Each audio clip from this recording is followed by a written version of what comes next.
I'm here to tell you that business development is not hard to do when you know what to do. And I'm looking at my sheet here because I've got a little thing here. But I've got 7 ideas that you can try today with absolute ease, right? Everyone's talking about business development. I can't get work. I can't get clients. I can't do this. I can't do that. And I don't understand it. I'm feeling that it's a tougher market out there too, but I'm getting work, okay? So I thought, why is this hard for everyone else and not so hard for me? So I put down what do I do, or what are my thoughts on this, and I want to give this to you today. I'm going to share these 7 ideas with you today. See it? Massive. You're looking at this, it's like a full A4 page. So what we'll do is actually put this up as a link so you can download it as a bit of a checklist. So if you're struggling to find clients or to find leads or to find work, let's dive into it.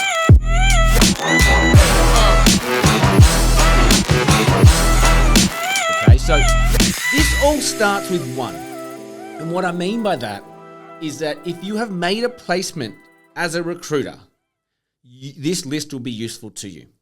So I doubt there's anyone listening to this who's just joined a recruitment agency and says, oh my God, I need to learn all these things. I think they're too green. They're not going to know what they don't know. So I'm guessing that anyone listening to this who is a recruiter has already made a placement. And if that's you, then this episode's going to work for you. So let me just run through my checklist now. So the first thing I'm going to do, if I'm short of work, is I'm going to call every single client that I've ever placed with.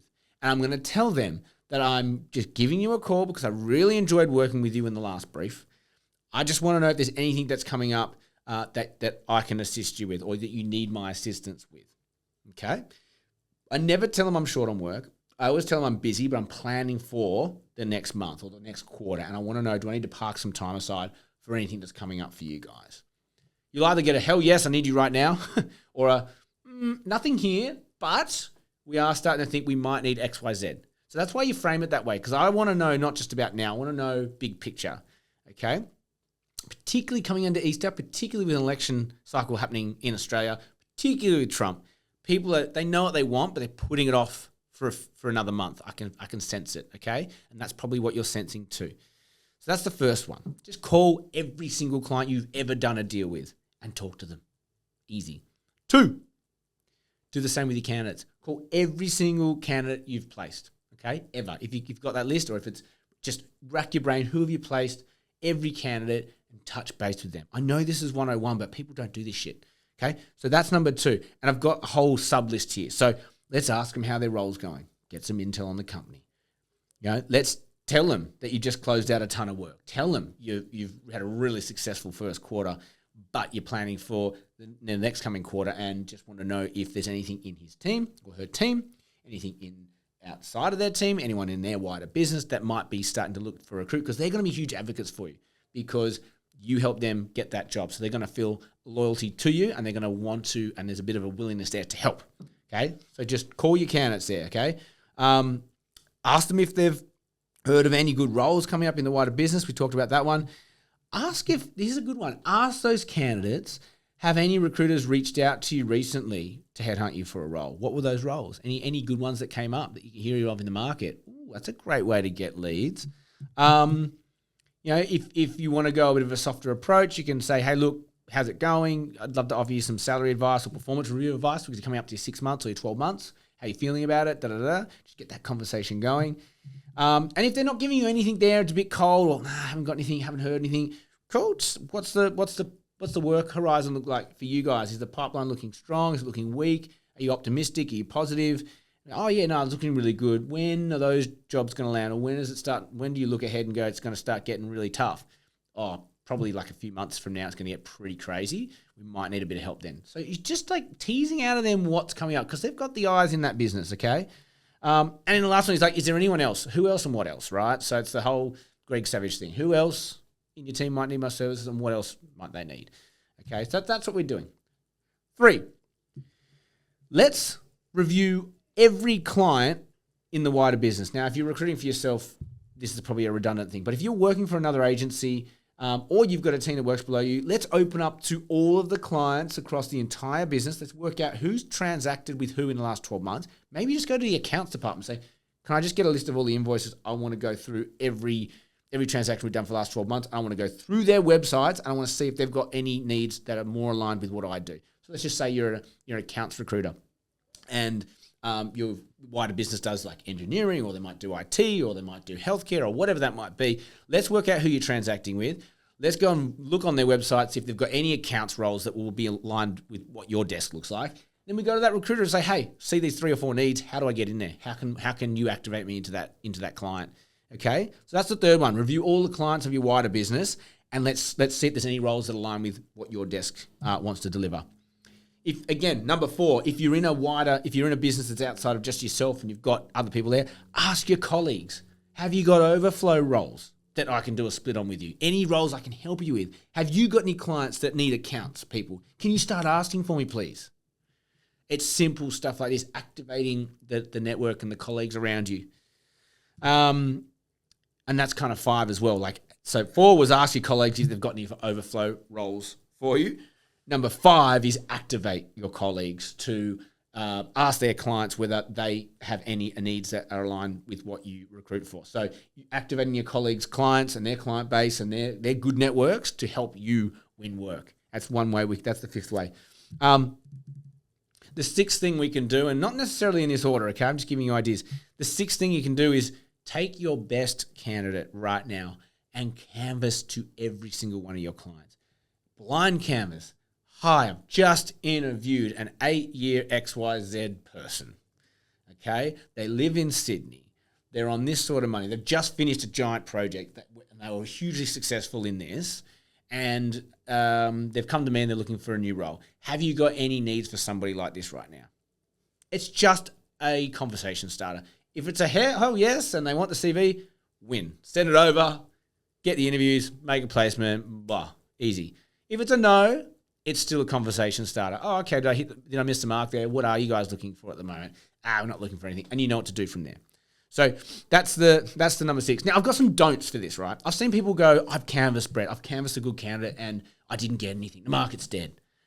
Okay, I want you to check this. 1, and don't take this the wrong way, anyone, but you need to be absolutely immaculately perfect when you canvass. When you're an external agency and you're up against TA, and no offense to TA, they don't have the barrier of our fee. So what that means is they expect absolute perfection in a candidate from us, whereas TA can probably get away with like someone who's not going to quite tick all the boxes because it will fill a gap, and they're probably good anyway. So if they're going to pay for a fee for a recruiter, they're going to want the top echelons of that market. It's only fair, I get it, and that's what it is. So that's why, again, it pays to really just only represent great talent. But what you want to avoid when you're canvassing is don't canvass international talent to try and open doors. I have no problem with international talent. There's a huge place for them. I tap international markets all the time, but that's only when I've got the brief from the client and they're saying I'm open to sponsoring or whatever, okay? Because it's an additional cost, all right? It's a visa. It's a visa. And that's what we're trying to avoid here, any additional hurdles. So if you're canvassing an international candidate who needs a visa, who hasn't got local experience, it's not going to open the doors the way you need them to open, okay?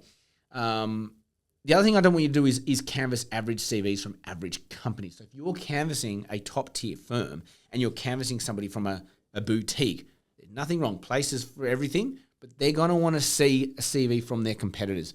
Top-tier firms like people from top-tier firms. It's just how it goes, okay? So if you're going to be canvassing to a top tier, you want to canvass a local who is coming from a competitor. It is as simple as that. Do not do anything else. If you're canvassing a boutique, don't canvass a top tier. Canvass maybe a mid-tier or a boutique and say this person's from a competitor. You want to take a like for like when you canvass. It's as simple as that. And the last one is ads. Track ads. So log what your clients are advertising for.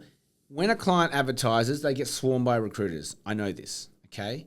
When an advertisement comes off, I don't think they get swarmed, okay? So when that ad comes off in 30 days' time, that's when you approach them. Hey, I noticed this ad just dropped off. Were you successful in hiring? That alone will open up doors. No, we weren't. The ad was useless. We got no one. That's your in. Or even better, you see them pop the same ad up again.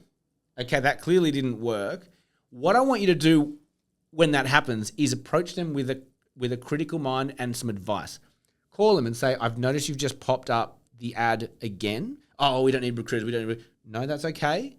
I couldn't help myself. I felt compelled to call you because I saw some obvious things in that ad that could be tweaked, and I'm happy to tell you what they are, and hopefully you can get a better result.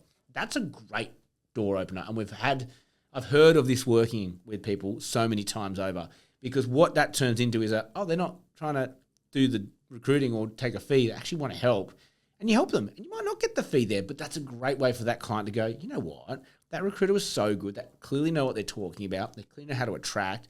When we do need to go to market, they're our guy. So using advertising strategically and like using it to your advantage, and actually using that to not just identify that they haven't had success recruiting, but how do you activate them? So that's just one idea. Do you go and critique their ad, give them some advice, give them some help, or do you actually just go in and say, hey, I saw you pop the ad up again, do you need help? Anyway, that's my 7 tips, because as I said at the top, BD is not hard when you know what to do or you've got things to do. Too often people just keep doing the same things day in, day out and expecting a change, and nothing happens. So hopefully there's some stuff in there I don't think it's reinventing the wheel, but it's just an idea. Someone's going to get a spark from that. You beauty. I was on a message with someone in the UK just last night who had gone 3 months without finding a job to work. 3 months. Literally, this was yesterday. Oh my God, I have not found a job in 3 months. I don't know if it was just my energy or I prompted them or whatever, but I went through all this stuff with them. And I said, try this, right? The very next day, landed a new client. Hasn't had one in 3 months. Is that a fluke? Maybe, maybe not. Where the energy goes, the energy flows. And that's what this is all about. When your intention is to do business development and win work, and you're doing new things, chances are you're going to win work, okay? So that's all I have time for you today. As I've been mentioning, we're a massive supporter of the RCSA for everything that they do for us. And Talent X is coming up in May. Tickets are going really fast. And we want to get to sell out. We want to get there quick. But more importantly, why we want to sell out is we want to beat our counterparts in Melbourne. So Sydney, Talent X, coming up in May. Get your ticket. Go to the RCSA. You'll be able to buy them there. What else we got? Follow me on TikTok. I'm doing my 90-day challenge. I think I'm up to, day 15 or something by the time this thing gets aired. And it's a fun ride. So join us on TikTok, follow, like, egg me on. There are some good days on there, some horrible days on there, but it's real time me. Billing 300K in 90 days. So this is it, guys. As always, have an amazing day. May all your deals come true.